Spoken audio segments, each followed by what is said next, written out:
in the show.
Hello, everybody. Once again, welcome to Full Course Yellow. A little bit of a late start tonight. Channel 31. Not sure why.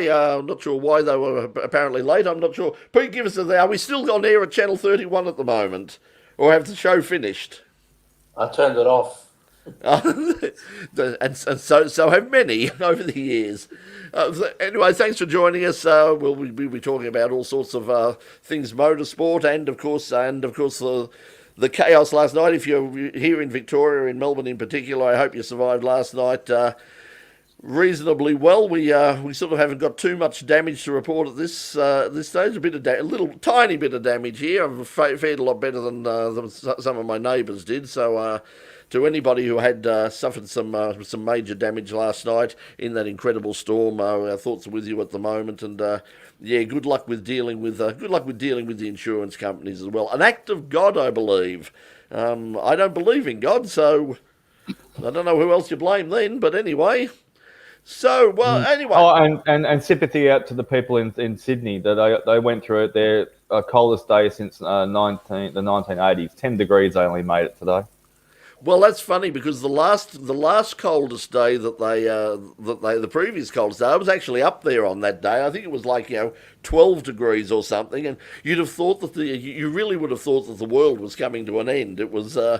I'm wandering around in sort of the regular uniform of the t-shirt and jeans, and people are, oh my God, it's so cold. Oh, it's terrible. Oh, sorry. I was like, guys, come on. Oh, you can tell how many visit Melbourne then, don't you? Or they don't own jumpers.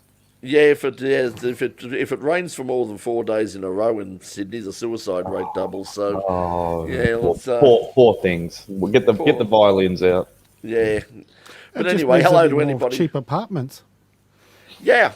So hello to anybody, just in case anybody from Sydney's actually watching. As I said on tonight's program, if you watched it, there's probably nobody watching because, as I said, Sydney has never ever understood or got community media. Well, so, they've gone to Bathurst skiing, I think, because all the Alps have all got a massive amount of snow. And I saw a Pepsi Max Falcon. The registered version, which would have been the promo car, I assume, from the museum, cutting laps around around Bathurst today, and it was white as a snake. Yes, some great photo opportunities at Bathurst. They've gone all around the world. I noticed Shay Adam from Midweek Motorsport and Radio Le Mans was commenting that how beautiful it looked and saying, "Oh, I wish I was there." And it's like, Shay, you're from Florida. Trust me, just in case you watch this and there, I know you. Trust me, you don't want to be there, certainly. But There. Thank you, Box. Yes, I'm glad someone got it. Appreciate that. Yeah, good day, John. Thanks for joining us again. And Paul. No, it's like on treeless plains. Yeah, Barren. I think Stuart would agree. Well, Stuart, you've got a few. You do have a few trees. It's not exactly treeless where you are, is it? Stuart is. No, we have a few trees. They do not appear to have fallen over so far, but we'll see. More worried about the rain coming in horizontally and blowing under the tiles than anything else. Yeah, it was a crazy night. And Richard, there's plenty of trees up where you are, and you apparently survived pretty well, I believe. You're muted, Richard. Turn your audio. You unmute yourself, Richard. Oh, hang on a second. I'll see if I can unmute it from here. Yeah, There we go. Yeah. Oh, well done. Thank you, Brett. There we go. Just a bit of rain, very little wind, not very little damage, except if you go down the road about 60k, that didn't look too good. If I went the other direction, westerly, 60k, didn't look too good. I slept like a baby last night, not disturbed by anything. So, southern people. Yeah, well, it's, we'll hear from the. As I said, I was very lucky. I had two very large objects, literally wedge either side of the house and the car. That's good. Which did Miss. very In that case, narrow. we need to ask the most important question: Is Which is? Gypsy okay?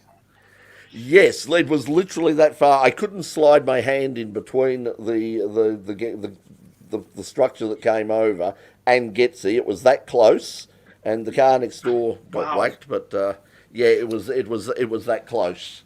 So there'll be no damage to the Phillip Island lap times around the dirt track there. That's No, I was very nervous, very scared for Getsy, because it's one of those things. If you've got an older car, this is the thing. If you've got an older car, they're not even going to think about repairing it. It's going to be it's not insured. It's only third party insured anyway. So I don't know whether I'd have got any insurance. Oh, the old money bomb for it insurance anyway, the old bomb insurance they could. Well, look, as long as there's no extra aerodynamics for its laps around Phillip Island, it'll be fine.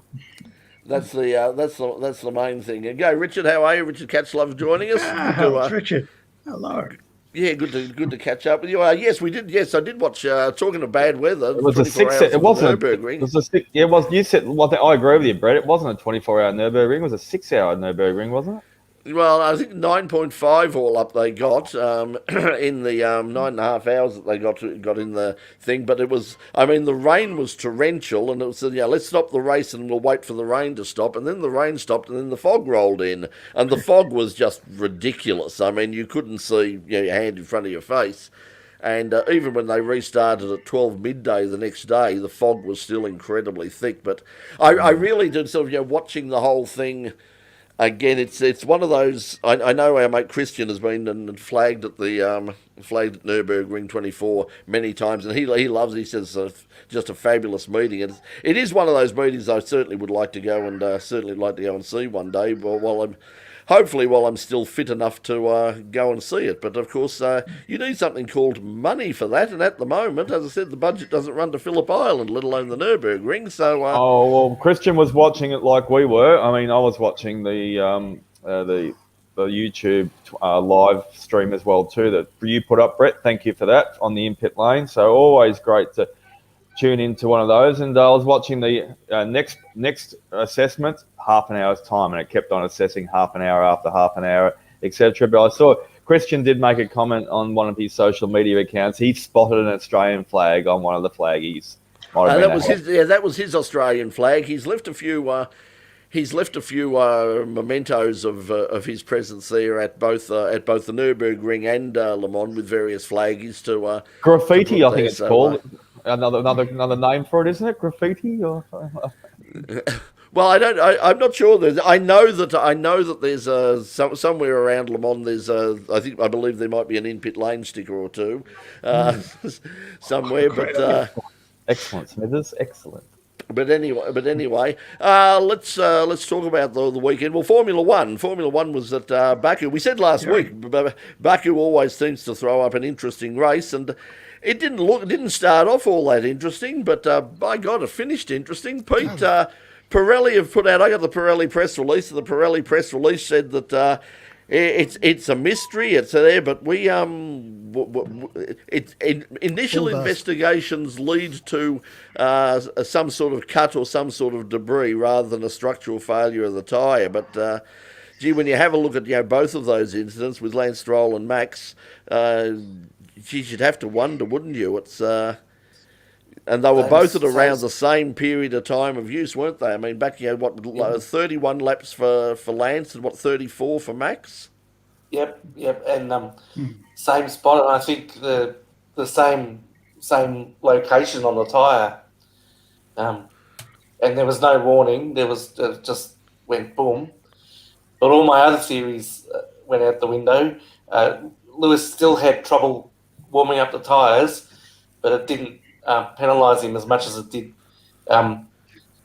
in Monaco. And Daniel did a lot better than he did in Monaco.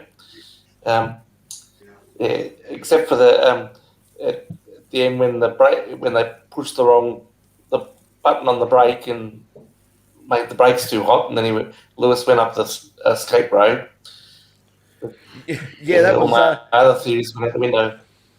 That was funny, because you had Lewis on the radio at the restarts, sitting there going, it's an endurance, it's not a sprint, guys. I mean, let's just play it calm, and got there, and suddenly race straight in, and off he goes at the end of the main straight, and that's the end of his race. So get that your was great. hot brakes here, everyone. Get your hot brakes. Sorry.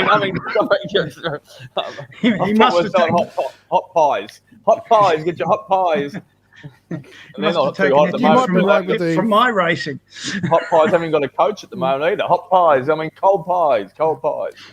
You might be right with the first half of the race being boring, Brett, but I think we're missing one little vital ingredient for the Pirellis.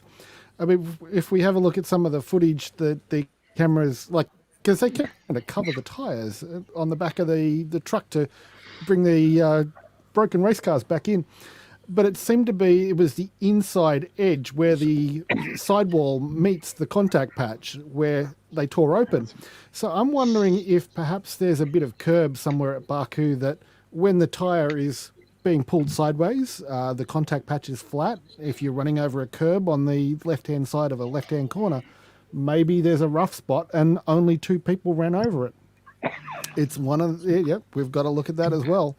Can't just say, debris or not enough pressure or bad compound. You've got to have a look at everything, like what the drivers were doing to the tyres, not just the tyre itself. Yeah, the reason I'm thinking as far as Pete said, I mean, it seemed to be identical failure of the identical tyre at the same number of laps. I mean, it was only, they were the only two I think they were about the only two that and when they were running at the same sort of speed as well. Yeah, so some would say pushing your luck, pushing your barrow. I mean, if you're going to keep on, you're going to, of course, there's an official announcement from the tyre manufacturer with a controlled tyre called Pirelli says you can get this many laps out of it. That's that many laps at probably optimal pace and optimal conditions. Exactly. What Stuart's trying to elaborate on, and everyone I think is nodding and agreeing to a certain extent, you don't just go bashing a tyre over some damn old curbs, and then there's carbon fibres flicking everywhere and all sorts of stuff.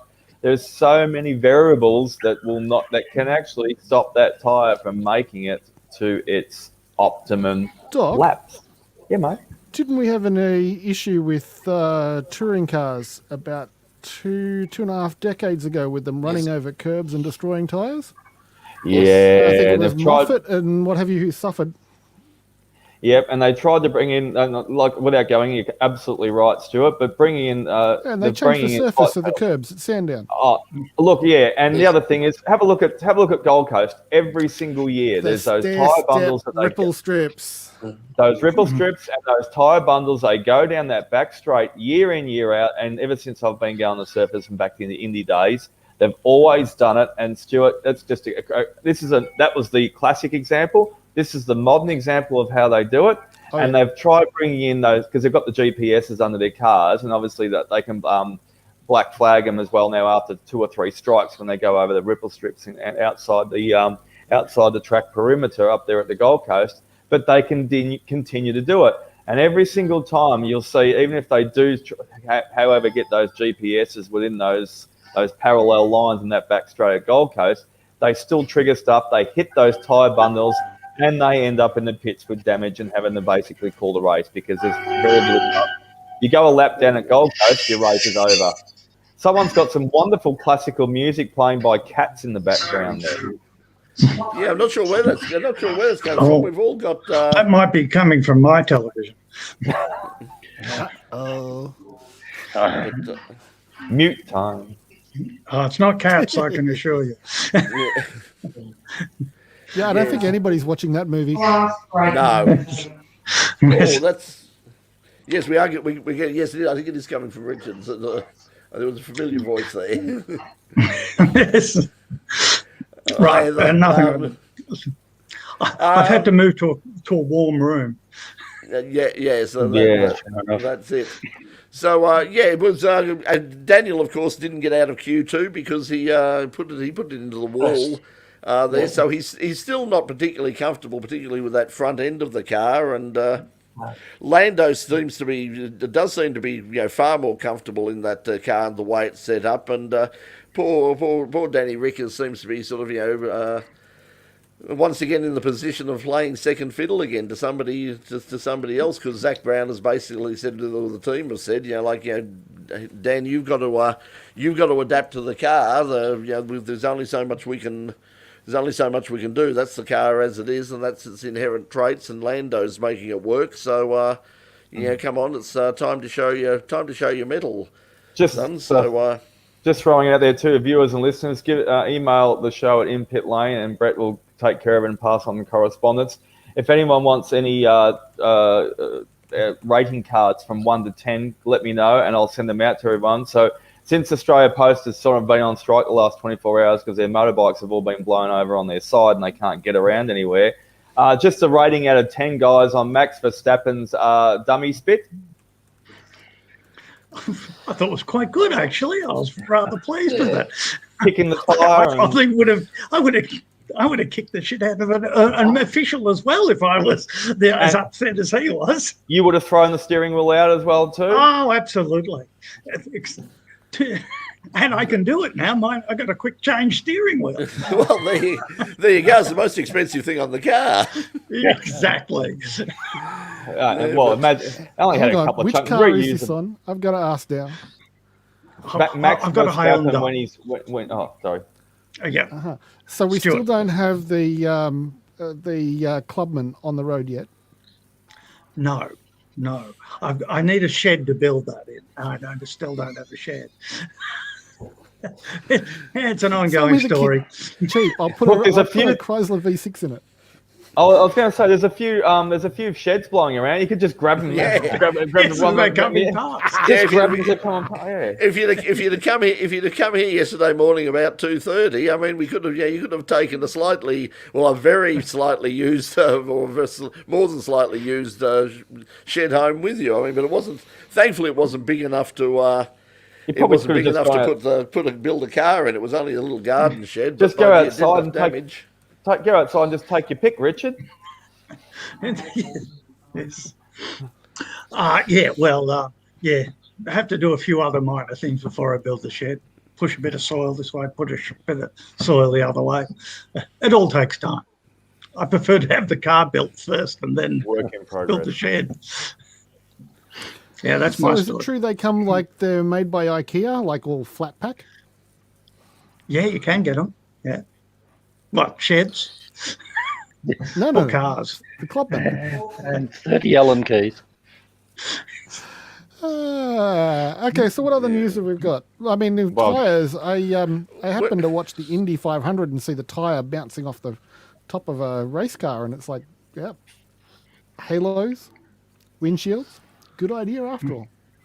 Yeah, look, I think that you can't argue at all now. There's been so many incidents, in the past couple of years, and there's been a few drivers. I mean, Romain Grosjean being, of course, principal among them, who just basically said, "I probably wouldn't be." I mean, that accident that, as Romain was saying, he said if he'd have had that accident without the halo, he definitely wouldn't be here. I mean, his head would have been somewhere else at this stage because he went straight under that, and it basically it pushed it over the top of him.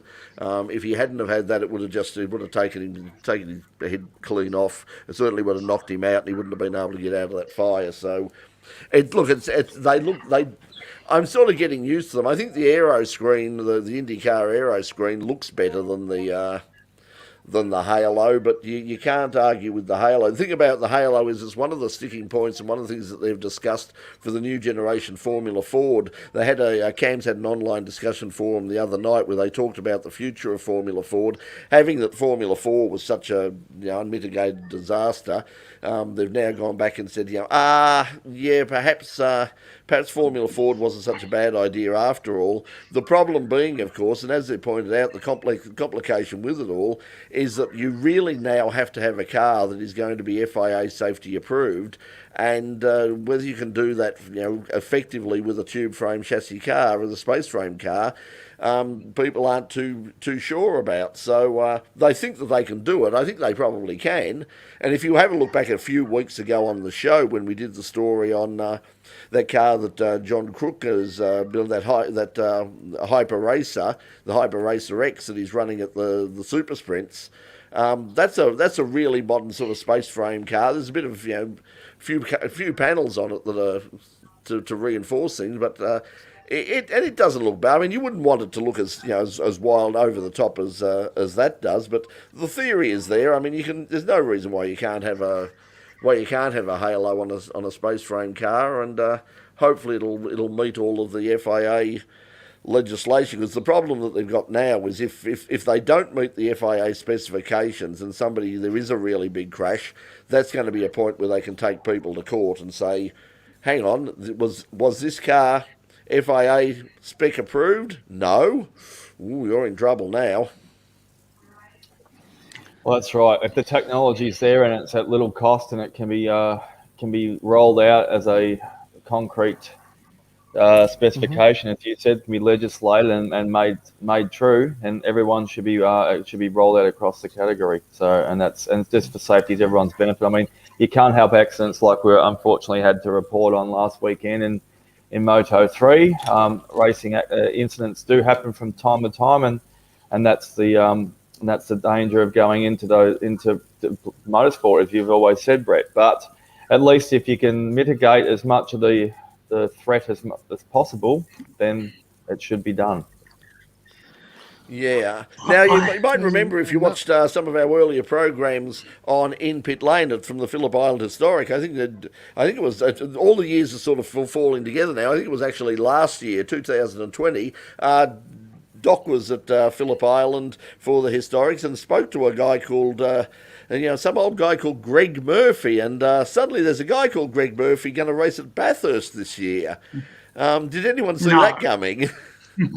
I thought, everyone thought he was just happy. We were chatting about red wine and bottles, and the wife thought it would be lovely that she could have a drop of red thanks to his payment that day. And he was just happy, just moseying around in BMWs and little jaunts here and there over New Zealand, doing a little. I think he did a little bit of speedway over there as well too. He had a plot in that. So.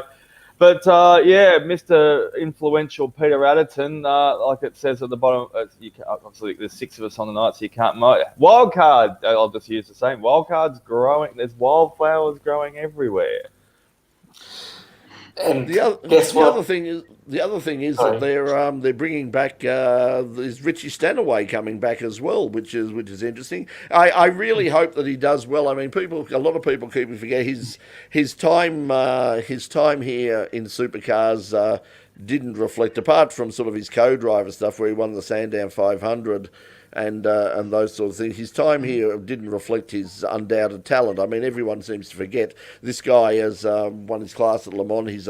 He was an Aston Martin works driver in Europe. And the thing was, I was amazed. He's still only 29, so I'm really hoping that he gets the passion for the sport again, and that he comes back and does a really good job and enjoys himself. And perhaps this one-off outing might spark him up into doing a bit more racing, because he's certainly a talent.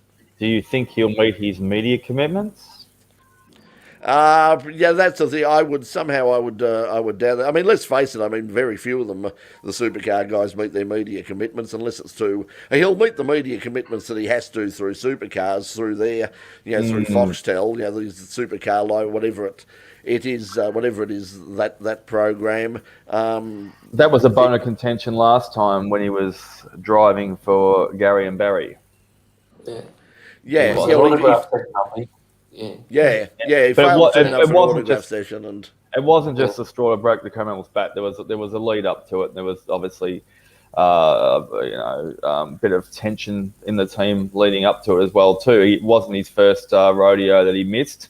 He was probably, I don't know. It's never been publicised exactly why he wasn't doing what he was supposed to be doing within the team, and it caused tension. And of course, there was a couple of major incidents at the end that came to surface that they gave everyone good reason. Obviously, they didn't have, Gary and Barry basically just had to say he's done this wrong and he's done that wrong, and it's been ongoing for a while, so we've decided to part ways. So, I mean, being a one-off event, there's only going to be a certain amount of appearances you need to make. But I think, obviously, with the two wild cards that have been dished out and supercars that haven't been blowing their own trumpet over this, have just been saying, okay, yeah, you can have one and you can have one. I think it's a great idea. Maybe they should introduce it as a permanent fixture every single year for the 1,000. I mean, there should be a certain amount of criteria, but these guys are well-credentialed racers, not just locally here in Australia or nationally in Australia. They're credentialed, as you said, overseas, Brett. And they could all, maybe they should have a mandatory 2 wild cards handed out to Bathurst every year to credentialed drivers who could come in. They've always got their international guys that can run their second fiddle. But 2 years ago, such and such retired, and there's this young gun coming through, etc., like that, or like that. How fantastic is it going to be? How fascinating is it going to be? Everyone's going to be watching. Oh, how's this person going? They are going to take a fair amount of limelight away from some of the other ones this year coming up in Bathurst when this goes ahead. And people are going to tune in deliberately just to see how they go. And the thing is, they're not going to get any criticism from the regular drivers through the regular season, because they can go out there and put 4 wheels on the tarmac and still lap at a reasonable pace and not interfere with the points in the championship. The interesting There's thing a whole is raft of international stars that could be pulled down. Like Jenson Button has run a fairly quick lap of Bathurst. I'm sure we could get him into a supercar seat, or a couple of NASCAR drivers, or a couple of current IndyCar drivers. An ex-IndyCar winner would be fabulous. The thing is, when they've done that, I mean, in the main, they're just not competitive, especially the American guys. I mean, the last time we had James Hinchcliffe. Turning right's a problem. Who was it, Pete? Rossi, Alex Rossi. Yeah, Hinchcliffe loved it, and Hinchcliffe really got... Alex Rossi said afterwards, yeah, really fabulous track, amazing, great cars. I never want to do that, the most frightening thing I've ever done. I'm not doing that again. But there are some drivers who, like Sebastian Bourdais has done fairly well in supercars when he's driven there. So there are some people who sort of do fit in, and it does give sort of an international flavour. The interesting thing for Murph, of course, is that as they're saying now, is he doesn't have a super licence anymore. His licence is lap. Yeah, I was just about to say the old chestnut of the super licence dispensation is raising its head again. Yeah, and that's going to be the thing. I mean, is he going to be treated the same way as Nathan Hearn was? I bet he's not. Yeah, but Nathan Hearn doesn't do parade laps in bloody damn old twin turbo V6 Red Bull wagons when he hasn't got his super license anymore, and lap just as quick as a super fart around there. So, these guys are allowed to go around absolutely at the speed of light around a track that sometimes potentially in a car that can go faster than the main game, yet they haven't got their super license. So, I mean, there's lots of there's lots of grey areas all the time. They should. I mean, the guy can lap a supercar around there. That's why I said you've got to add up all the credentials of somebody who's going to be going around the track, and whether they can comfortably go around that 1 minute 40 around the track at a decent crack and not be a risk or a potential disaster for the main game. Yeah, I think that we know with bringing back these older guys. Same with Russell Ingall. I mean, Russell is driving with one of the younger guys, which is good to see. But as we saw with Paul Morris, there's a lot to be said for that experience. I mean, that was the thing about Paul Dumbrell for so many years, that you can strap somebody like him or a Steve Owen or somebody with that experience who can pretty much strap them in and know that they're going to be there or thereabouts. And the main thing is in most cases they're going to bring the car home. Whereas you strap in sort of some of these young guys out of Super 2 and other forms of motor racing, the red mist descends, they're not that experienced, they want to prove themselves, they want to show the world that they're the next big thing, and the next thing you know, they're in the fence, and that's and when you get only one chance, and that's the problem now, of course, is that you don't have that lead up. You don't say, okay, well, they're going to have a bit of a run at Sandown in the 400 beforehand, and then they can iron out the bugs, they can get back the feeling of they're going to turn up on Thursday, jump into some practice sessions on Thursday. They'll be okay. It'll be like riding a bike. They'll come back to it pretty quickly. But that was Garth Tander said that last year, didn't he, Brett? That it was before leading into Bathurst. He was going to have he's been doing it for many, many, many years, year in, year out. Been retired for a couple of years though, and hadn't done much of all year. So that was his apprehension last year, Garth Tander. Another one, as you just said, like Steve Owen does it. He's been, I think, he'd almost be the longest serving Luke Yilden. Luke Yilden's another one that can jump it. And also Luffy, the fastest stunt driver in Australia. He does it quite regularly year in, year out with not much lead up. And as you said, you used to have obviously the 3-tier event of, the Triple Crown that they could do some lead up stuff in. And unfortunately, they're just going to have to fly by their seat of the pants. But look, that's when, they've got to be possibly add in an extra. The supercars has obviously responded to it in the last couple of years, and they are adding in extra practice sessions and making sure these drivers are getting their time on the track and getting some space and getting some laps under their belt to get familiar with their merchandise again. Yeah, well, they're also, I mean, it's good from a marketing point of view. I think it says something. It's a problem that they've got, I mean, that supercars have got, and it happens with a lot of sports, is that what worries me is that a lot of the reason for this is it's catering for the people who are watching Bathurst now are the same people who are watching our show. If we have a look at the demographics for In Pit Lane, there's just great people are watching. There's lots of people watching, but if you have a look at the demographics, and the same with supercars, like it is predominantly an older audience, and there's a whole bunch of people of sort of of my generation who are sitting there and saying, Russell Ingall, the Enforcer, what a legend, and great to see Murph back, Lap of the Gods, and all the rest of it. You can say to the current generation, Murph's coming back, and the Enforcer's coming back, and they'll go, who the hell are they? The thing that works in Greg Murphy's favour is that he's been part of most recently been part of the supercar coverage. So he's familiar to viewers. Yeah, that's true. He's not. It's not as if he. It's not as if he was. He's totally unknown. Interesting, talking about the coverage coming up at Darwin, which is going to be free to wear. It's one of the 6 free to wear programs as well. Unfortunately, Neil Crompton has not come up for that. He's still getting treated for, of course, the prostate cancer, and I hope that's going well. But he's going to be replaced by Chad Nayland, Crompton version 2. So he'll be strapping in alongside of Mark Scaife. Marcus Ambrose is coming back, which is good news. So I don't know whether we're going to get Mark Winterbottom the name's gone, senior mode. Mark Larkham. No. Yes, Mark Larkham. Yeah. Thanks, Pete.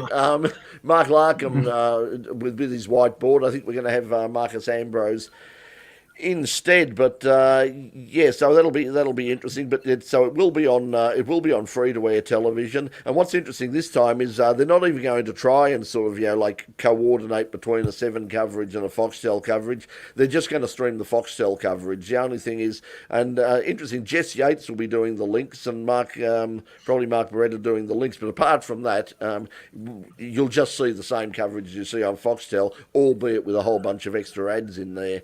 So, yeah. Molly probably won't be doing any of the Australian Racing Group stuff either, because I saw a post from Molly the other day, and she's, because she was obviously doing that SUV E-Series over there and did quite well, what we talked about a couple of weeks ago, Brett. So she's decided to hang up the steering wheel and hang up the cans and the earphones for the time being, and she's just gallivanting around, flying by the seat of her pants over there in Europe and just taking one day as it comes, she said. So she's on a permanent holiday and has no interest in. She knows she's going to be isolated from Australia, and it's not letting that deter her, and she's enjoying herself. So enjoy yourself. If Molly, you're probably not listening or watching right now. You're probably in a tent somewhere out in the middle of nowhere on a rock next to the ocean. It's probably the weather conditions are better than here, even though you think it's not. Enjoy yourself and take care of it, and come back, and we'll catch up with you soon. Yeah, I think she did a reasonable job. I mean, it's very hard to throw someone in, and let's face it. I mean, the reason that she was there is that they're obviously trying to get more of a female demographic interested, and they want to get more of a female presence. And she had the benefit of the fact that she's growing up in the sport, albeit mostly with rallying, but she's growing up around motorsport, so she knows her stuff. She can talk to the drivers on a one-to-one basis, and they're going to hopefully have some respect for her that they may not have with due respect to. Yeah, with the former children's entertainer or the pop singer or whatever, the fashion model or whatever. But she's the other thing that Molly. I mean, this Extreme E series is raising her profile. I mean, especially having won the opening two rounds. She's getting so much praise from so many people, and now that she's got that experience with the media, that that she'll have a better understanding of what the media needs and how the media works, and that will make her a much more attractive proposition in terms of getting drives overseas. And because of course she did run in the World Rally Championship in the junior category, and I think that a team could do a lot worse. One of the manufacturers could do an awful lot worse than to try and find a drive somewhere for Molly, because she's certainly not going to embarrass herself in that sort of company, and I think she would. I think she'd be a real interest to a lot of people, because she has become a very good and capable media performer, which is there's not many of them in World Rally at the moment. There's one of the reasons they're struggling is the current group of World Rally Championship people, and not exactly don't make the most exciting television. Except when they for wildcards then. What was that, Stuart? That's something for wildcards. How about putting a rally driver in there? Box has suggested one per manufacturer, but you would actually need the manufacturers to be supporting the series to that happen. Yeah, well, I think that was the point. I think that's we've got it would be. We've got the two wild cards. We will have there, because I mean, we don't have a wild card from Ford, do we? I believe that Ford, Dick Johnson Racing, put up their hand for the Adderton money, and Ryan Story jumped on Adderton's Twitter account and said he was interested, and what a great idea. And everyone should get really behind it. But when push came to shove, Peter Adderton did go to DJ and said, "Look, we're actually half serious about doing this. We're going to give this some legs. Are you really in?" And they said, and Ryan said, "Oh, actually, yeah. No, I'm 100% behind you, but thanks, but no thanks." And so that's when Betty, so that I read a little bit into that, because I wanted to know why Ryan Story was wholeheartedly behind Peter in the first place. And then, look, reading the article about Peter, he said he got himself a 5 cents worth of publicity out of it too. And he said, when I first saw the Russell Ingall one, He said, I'm not going to be out-marketed by Super Cheap. I know I'm not even in competition with them. I'm a mobile phone provider service, and they're a car brand for accessories and parts. But they're not going to outdo me on marketing. So, but when Peter Allen also added to the fun of it, he said I did ring Murph and I did ring Richie, and the first conversation, the first few seconds when I rang him, Richie said no, thanks, thank you, I'm not interested, and Murph actually said, I know what you're ringing for. The answer's no, no, no, no before you even ask me. So. It took a little bit of convincing, and Peter said the reason he got around it with both of them and concreted them for Bathurst was that he said, it's not me. I know I'm an out there person. I know I'm always wanting things to happen, and I don't take no for an answer a lot, but it's the fans. There's a Facebook page now generated by someone who's in a social media platform that is marketing this and trying to give it petition and what's not, and people keep on asking me all the time. It's not me that's asking, and there are now thousands and thousands of people that are behind this and wanting to see it happen. How about it? And that's what swayed them to do it. Yeah, I think I think it's interesting. The Richie Stanaway one is interesting. If you have a look at the pictures that they sent out photos with the press release that we used in the story on the news tonight, and if you have a look around them and see, Richie Stanaway still doesn't look exactly comfortable in front of a camera and didn't look absolutely delighted to be there. I hope I'm wrong, but I'm hoping that it doesn't go belly up for him, that he could just take it there and say, look, there's no pressure on you. Come out, drive the car, have some fun, meet up with a few old friends again, and don't worry about the media. Leave all that stuff to Murph, and you'll be right. Just have a good time. So. And hopefully it does. And Betty's come out and said that she's hoping that the experience will spark up his interest again. But because he is a talented driver. But the thing is, if he's lost the passion, if the spark isn't there anymore, then there's plenty of people out there who would, as you said, would really, really love to be in that seat alongside Murph. And whether it's a young Australian or a young Kiwi, somebody out of the TCR series, for instance, some of the people we've had on the show just recently, and are international sports car people like Josh Burden and James Allen, and all of those people who are racing overseas at the moment would probably be keen to get jump in behind the wheel and have a go as well. But anyway, let's see what happens. It's another talking point. I think the race and the category pretty much needs all the publicity help it can get at the moment, because really they're just sort of twiddling the thumbs now and waiting for Gen 3, and that's been delayed again. That's what I was about to say. There's a news story in itself. Everyone, shock, horror. The Gen 3 will not start. Will not jump in the first race of 2022. Oh, everyone, hold on tight. Anyway. Yeah, I hope they'll get that right. I mean, I think the problem at the moment is it's still the cost is the thing. I mean, someone, Tony Longhurst came out just recently and just said, look, they are still just way, way too expensive. When you look at what you can do with, say, with TA2 and Trans Am in general, I mean, let them run crate engines. They're both putting out over 600 horsepower. Whack a crate engine in them, a 650 horsepower crate engine from the States. All this thing about having to develop their own engines and the amount of money they're spending on it to do something that you can just, we want a car's got, we're going to spend a fortune to get 640 horsepower out of this thing. And it's just, you can go online and you can go through, Hendrick Motorsport or Rouse or somebody like that and go, yeah, I'll have that one, thank you. Let them push it up to 6 litres and let them run that. Manufacturers, have you seen what's coming from Ford and Chrysler at the moment? 700, 800 horsepower things are, crate engines from manufacturers. And they're just straight off the bloody factory line, and they're all within... And they have a warranty. Yeah, and it's a warranty. They're reliable, yeah. They're all reliable, and they're identical, like Danny DeVito and Arnold Schwarzenegger. They're all twins, those engines, so there's no comparison that's needed to be done between any of them. And the other thing is, too, you were just saying the cost, Brett, and I find it it's just so much controversy with it. If people want to blow it out of proportion, the official releases they're saying is it's going to, because of this the Super Gen 3 that's going to start off next year, and now won't happen the first race, which was I can't believe it. That's shock horror.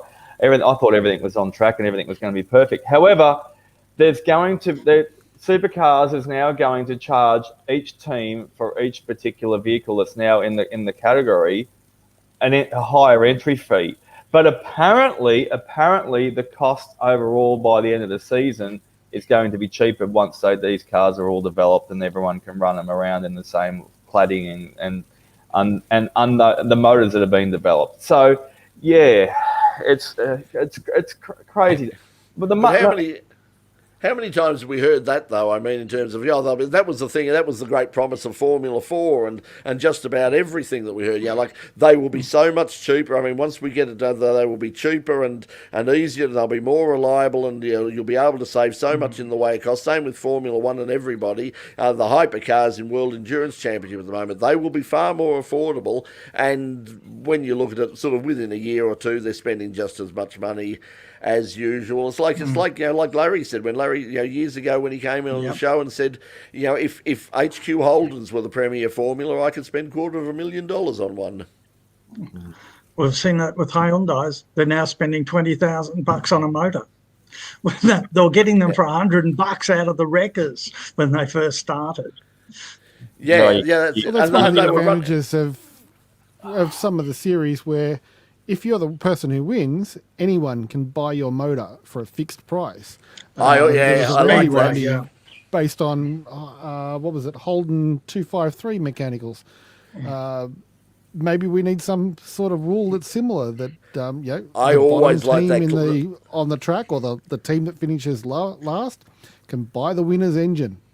I always like the claim rule. The problem is it can be, if you time it well, it can be sort of manipulated, and it's like you finish last long enough, and then you sort of get to the big race of the year, like a Bathurst or something, and then not at that meeting you turn around and say, "Hey, I want his engine." That could cause some problems. But just briefly on the finish off the Hyundai subject, I think you need to hurry up and build a shed that's big enough to fit a few cars in, Richard, because in the criminal world there for an extremely long time, if you had have stated to your accomplices or your contacts that you had pinched a Hyundai XL, you would have been the laughing stock of the world. But now I think they're in the top 10 list of most stolen cars in Australia these days. There's some sort of profiteering or racket. I don't think there's any illicit materials that are inside the door cars or anything like that. But yeah, it's actually an accolade. I stole a Hyundai X. Really? Where'd you get it from? Was there any more there? I think there's some Hyundais being lined with gold, because you can see it on my 105. XL's going for nearly 40 grand, and I go, what are they cutting the windscreens out of diamonds? Yeah, you get a few of the big guys involved, and suddenly the price starts going up, and it's quite ridiculous. So those ones we saw down there at Phillip Island a couple of years ago, and we were doing some footage down there for 20 grand, Brett and Richard. That's cheap now. We should have come on a bargain. I should have put them up on blocks and sold them now. We could have doubled our money by now. I think it was about $18,000, and we were sitting there going, "Oh my God, seriously, let's get some footage of this. Make sure we get the camera on the price and the car. Look, serious. I could buy a cup of coffee that's cheaper than this car at the moment. This is a joke." Now we could. It's like housing prices. How stupid are we? We could have doubled our money now. What idiots! Yeah, I mean that's the story of our life. As I said, if you go back and you have a look at all the cars you've owned in the past, when you get to AI sort of thing, you look around and think, I saw somebody. My first car was a 2-door Mark II Cortina, and I saw one on sale just recently in beautiful condition, albeit, but it was $38,000. I don't think I'm ever going to suffer from that problem with a Renault 16. We went. No, just leave it long enough. I'll pinch the motor out of it. Remember that old barge that last year I briefly mentioned on this show on Full Course Yellow that I bought? I didn't disclose the price. The old Ford barge I bought October last year. Now that's a Fairmont GXL 351. I've been looking at the prices in the last week because my brother constantly shout out to my family in Bendigo. That's where the car is, so they can't come and steal it off me here. But I looked at that's a Fairmont GXL 351, the full luxury, the full pack on it. I saw some of the prices this week for just a Falcon 500 in the same model, 6-banger with a column shift auto, bench seat. And they are pulling more than what I paid for my car last year now. And I was like, I think I'll just put it away in a shed and put some extra put gold plate it like Richie suggested, and I'll probably triple my money in a couple of years. It's crazy. There you go, $2.5 grand. Jimmy, yep. 2.5 for an exhaust system. Did you pay 2.5 for your exhaust system, Richard? No, I didn't. You shouldn't have to pay 2.5 because it only goes from the manifold to the back of the car. There's no manifold involved in it. It's just a standard Hyundai manifold. Look, if So I must admit, how standard is Hyundai, it? I've got a Sawzall, okay? I will just cut it and we'll have nice note and that's it, done. Hang on a second. I just thought they were water pipe out of the skip bin from down the road on those they were things. once Exactly, upon a that's it. time. Well, no, you probably need to acid dip the water pipe now for lightness because... Okay, I was getting my car tuned. Jason Barguana walks in and goes, "Oh, we threw 17 exhausts at our Hyundai," and I'm going, "Crap, that's more than the car's worth."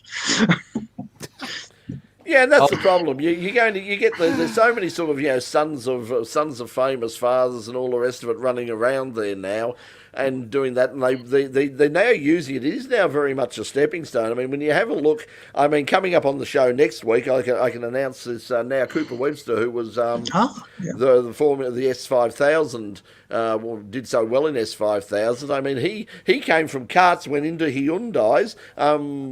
We've had a few like people who have now jumped out of Hyundais and gone into TCR and Super 2 and a whole bunch of the S5000 who are doing quite well, and so it really has become an unlikely pathway to an unlikely rung on the ladder. I mean, you would have never thought it, but Aaron Seaton, all these people that are jumping behind Jet Johnson and. Brett, I just want you to know why I got into Hyundais, so I could make these guys look fast. Well, and they are. And you're doing a splendid job, Richard. You're doing a splendid job. That's a perfect segue for what I was going to suggest, Richard.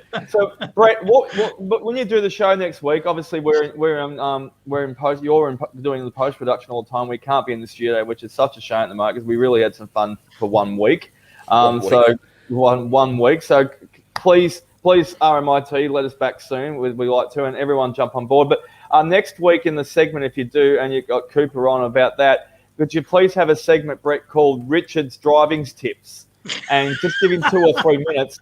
And it's not about Richard giving driving tips to everybody else. It's Cooper actually giving driving tips to Richard and how he can make his XL go faster. Okay, but call the segment Richard's Driving Tips. Right. Richard's driving. Yes. Well, yes. I'm grip limited up here. Yeah, well, it's probably not so much limited up here as limited in the hip pocket and the. You need a $3,500 water pipe. The exhaust system. You need a better plumber. Seriously. Yeah, it's like Paul's saying. I mean, any sort of category. Once you get sort of people who lose track of the fact that this is supposed to be fun, and they now are so keen they will spend whatever it takes to get that extra couple of tenths that will get them to the front of the pack. It's like we're so close to the front. If only we could get that extra. What do we need to do? And they'll take it somewhere to say how can we shave that tiny little bit? And it's like Claude Rowell said years ago at that the forum we went there. To get within a second of the leader is easy. To get within a tenth of a second is really, really hard. To get the tenth of a second in front of them is damn near impossible and costs the most time and money and energy to actually do that. It's Thanks for that graphic that you flicked up as well too, Brett. And I'd like to respond to Paul Van's comment there. And I think you're hit the nail completely on the head there. That it was a category that was supposed to be a support category, a lot of fun. It was supposed to be cheap racing because there were a dime a dozen. There were a lot of old Holdens around. You could bang up there and go out there. And it was, a little bit of rubbing and a little bit of fun, etc., like that just goes a little bit out of control. Hang on. But Richard needs a mechanical upgrade to the nut behind the steering. I've said that to you before, Brett. Paul, I know you were watching last week, but we talked about Richard's nuts a lot last week, and he was going to upgrade his nuts to give the guy some goddamn time to get some work done to his nuts. All right, and then we'll get onto his steering wheel and see how well he steers after that. Yeah, that's 50,000 for a 250cc super. Yeah. That's why we don't see sort of huge fields of 250cc supercars, internationals, because when they're running at that sort of price. Although when you have a look at it, I mean, in terms of bang for your buck, you're going very, very for $50,000. You're going very, very, very fast in a 250cc supercar. Very close to here's the a ground. question for bang for your buck. What costs more, the Hyundai XLs or Porsche 944s? Because they were in the same sort of thing. They were meant to be nice, even racing, that it was all based on the driver's skill, and that never happened. Yeah, well, that was another case. It was the same as HQs. I mean, you started to get a few people come. It was originally a sort of a cheap as cheap as a Porsche of any sort can be. The problem with both the HQs and the 944s in particular right now is the fact that they've become sort of so valuable in their own right as turning into road car. I know a lot of people. I mean, Richard Crail, the commentator and PR guy for the Bathurst 12 Hour and Porsche Carrera Cup and all the rest of it, he's got a 944 which has been restored and running for the road. There's quite a lot of people who are sort of looking at those cars and saying, well, if we can get hold of a cheap one, it's a cheap Porsche for the road, and they're a really nice car to drive. They're beautifully balanced. They're not ridiculously expensive, and they're still a good straightforward car. I think we'd all be in agreement. There's one reason why the Hyundai XLs have made it out on a track and are now $40,000 a pop, rather than some other like Toyota Yaris or or a Nissan Leaf or a Suzuki Jimmy. The reason why they're out there is because they're rear-wheel drive and they were affordable, and you could do everything with them. Because they're a rear-wheel drive, same as what you got the Porsches before, or you got the HQ cars. If they were a front-wheel drive car and they just got around like a Ford Laser or a Focus or a Mazda 323 out there, they wouldn't be at the track. But I mean, not saying they don't do. Isn't the XL a front drive? They're a rear wheel. No, front drive. Yeah, front drive. But XL's a front drive. Yeah, but I'm saying that you can get the people. All the Porsches, the E30s, the 9. Yeah, they were all basically every other class that's been in this sort of position. The HQs, the E30s, BMWs, the 944s. As Doc was saying, they're a cheap way to get in a rear-wheel drive performance. But one thing to note, though, is that there are very few people driving rear-wheel drive cars today. As they're learning to drive now. Those skills just aren't there. And hand over something like what we've got as our classics, and you could expect somebody would kill themselves in a classic rear-wheel drive. And they're not manual, Stuart, too. They're not manual. Everything's mostly auto as well, too, on top of that. So I'll just quickly, I know we're probably going to be running out of time soon. Just quickly on to the MotoGP. We did have a race last weekend at the Red Bull Ring as well, too. Everyone was out there racing in the MotoGP. One guy's racing on his own at the moment. Everyone else was racing on the black stuff. There's a guy called Alex Rins. He's racing on thin ice. So if anyone follows two wheels in MotoGP, Alex Rins, you need to get off that thin ice, that racing stuff that you race on, and get onto the black stuff like everybody else, because your contract's not going to get renewed and you're going to get thrown into the to the bin. Literally forever. So unfortunately, Alex Rins, before I get to the mainstay of the story, he binned it again. I think it was 4 consecutive races in a row he has DNFs, and he was 4 laps from the finish this particular time. So look, and he's not a flash in the pan. He's come through Moto3. He's got a great pedigree in all racing. but he just not is keeping two wheels on let alone one wheel when you're changing gears throughout corners and straights. So please, Alex Rins, you're a great racer. You've got a great bloke. You're a great following, but Suzuki is losing patience with you. So a big congratulations to Oliveira. He, on a KTM, he managed to starve off the walls. They were catching up to him, and the tyres were everyone went on different options. Congratulations to the KTM and Oliveira. He won the race. Magnificent Thriller Miller, he did quite well as well too. Helped out a little bit by some attrition by some of the other guys that were not doing so good and decided to put in the bin. Marc Marquez, he is his own worst enemy at the moment, and I'm also going to go a little bit further than what the commentators say. He is still getting fit. He is still riding the Honda bike, but that bike that he developed that nobody can ride, he can't ride it now. And now even some people are whispering around, well, he's made that bike so hard, and Honda also went that hard on making that tailored so specific for him when he was at his high point 2 years ago and for the years leading up to it, that they've now don't know their way back again. They can't even find their tail anymore. So Marc Marquez is having trouble, and that also Alicia Spargo, who's on the other Honda, Repsol Honda factory team bike, is having a lot of difficulty on it as well too. He can't seem, and he's an all-round racer and has raced a lot of different manufacturers, like he was in the Yamahas and other bits and pieces. So Aprilia did really well. They're coming up through the ranks as well, and Miller, I think we just placed fourth, so he's still third or fourth in the standings, and is just ticking along nicely. So it's great fun. There was a lot of cutting each other off, and had lots and lots of fun at the start. And there was battles within battles, still with 5-10 laps to go. So keep tuning in to the live coverage on one of the commercial networks when you're not watching us during the week on Sunday nights, because the MotoGP is still something to be seen, and you're going to miss out if you don't.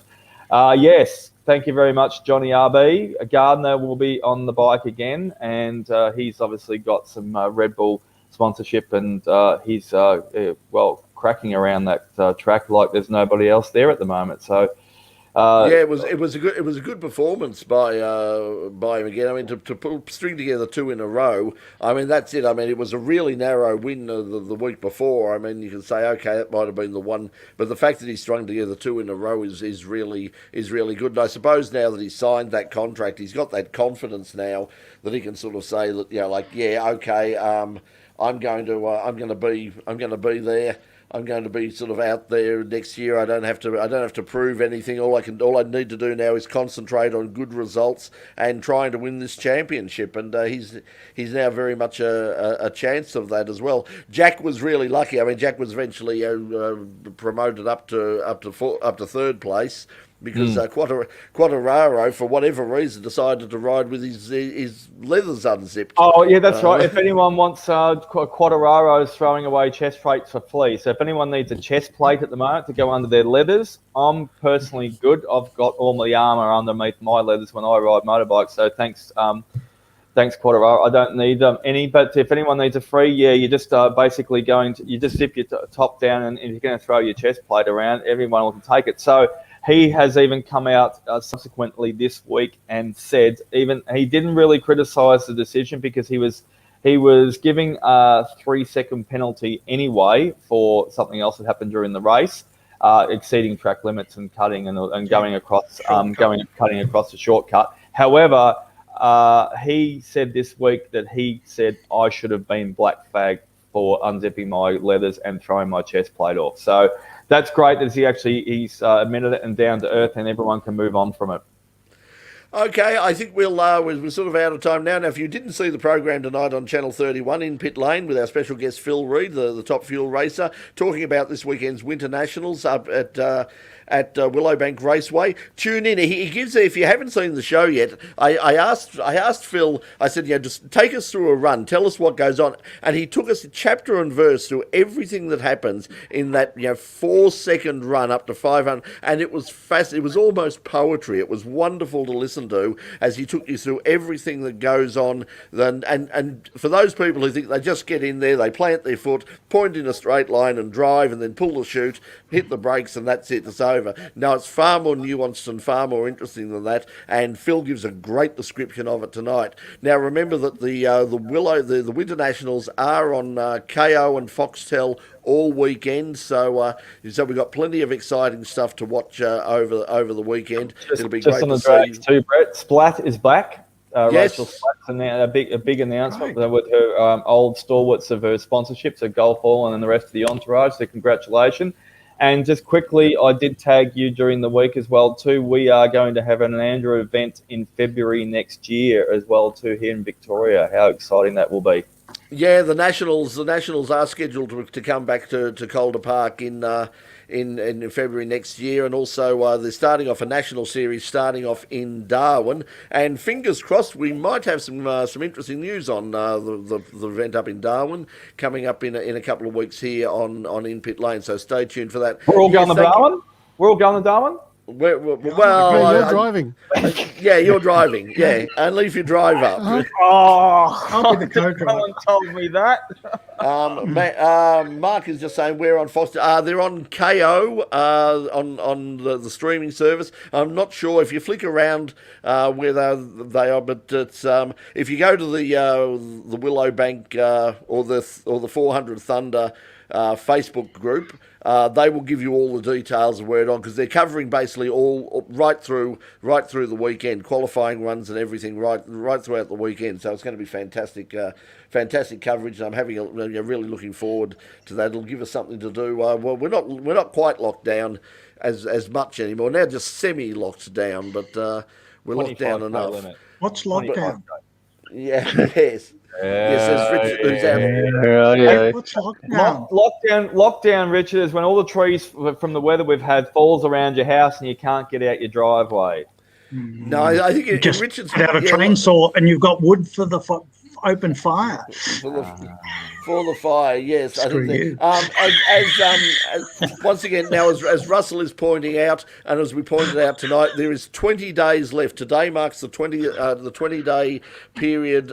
In 20 days' time, Channel 31 and Channel 44 Adelaide will disappear off the free-to-air airwaves forever. As I said tonight, there is zero financial reason. There is no practical reason why this is necessary. It is pure ideology. It is, and as I said tonight, it is really very much a Sydney thing. And I didn't have time to say it, but I might have said it last year. But when I've dealt with people up in Sydney in terms of Channel 31, and one of them was Senator Helen Coonan, who was a previous communications minister in the Howard government. And she came down to have a look at how Channel 31 worked, and I was dragged in to take her through from a producer's point of view, and it was amazing. She just, the whole time, it was like Swahili to her. She just couldn't understand at all the whole concept of community media and why people in Melbourne embrace things like Channel 31 and Triple R and PBS and 3CR and Sin FM. Melbourne has culture. Yeah, it was just she just kept looking and going. Affirmative, 100% affirmative. We have. She just kept looking at me and saying, you're putting so much hard work and how do you make a profit? How do you make a profit? You don't. We don't. Why do you do it then? Her parting words were. Why do you do anything? Enjoyment. Her parting words were, she laughed and said, "It's a Melbourne thing, obviously." She said, "I'll never understand it." This was the communications minister. That's the situation we've got at the moment. We have a minister up there who just goes, "No," and in terms of them saying nobody's watching it, if you saw the posts that are coming out, 700,000 people watched community television in May. 700,000. Don't tell me no one is out there watching us. And we know ourselves. I mean, I'm out there, Doc's out there. There are so many times people will stop us and say that they've watched the show and they enjoy the show. But the only way we're going to keep this on air is we really need to keep lobbying your local member. Paul Fletcher is closed-minded to it, but if you keep lobbying your local member and saying, hey, look, this is important to us in Melbourne, this is part of our culture, this is part of our history. And Adelaide. and just keep letting them know that this is important, and that there is an election coming up probably at the end of this year. The way things are looking, we're looking at probably an election in November. Would be my tip and what I've heard.